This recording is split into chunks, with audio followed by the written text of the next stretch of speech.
ഈ ലോകം ഒരുവനെ ഭാഗ്യവാൻ എന്ന് വിശേഷിപ്പിക്കുവാൻ ലോകത്തിൻ്റെതായ പല മാനദണ്ഡങ്ങളുണ്ടെങ്കിലും തിരുവെഴുത്ത് ഒരുവനെ ഭാഗ്യവാൻ എന്ന് പറയുന്നത് ആമേൻ ഇങ്ങനെയാ പറയുന്നത്: യഹോവയെ ഭയപ്പെട്ട് അവൻ്റെ കൽപ്പനകളിൽ ഏറ്റവും ഇഷ്ടപ്പെടുന്ന മനുഷ്യൻ ഭാഗ്യവാൻ.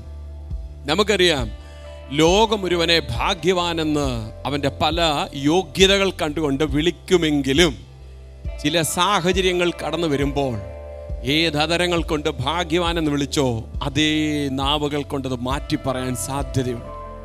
എന്നാൽ തിരുവെഴുത്തൊരുവനെ, ദൈവവചനം ഒരുവനെ ഭാഗ്യവാന്റെ ലിസ്റ്റിലേക്ക് ഉയർത്തിയാൽ അതിനെ മാറ്റിക്കളയുവാൻ ലോകത്തിനോ സാത്താനോ ലോകത്തെ ഒരു ശക്തിക്കും കഴിയത്തില്ല എന്നുള്ളതൊരു വസ്തുത തന്നെയാണ്. Praise the Lord.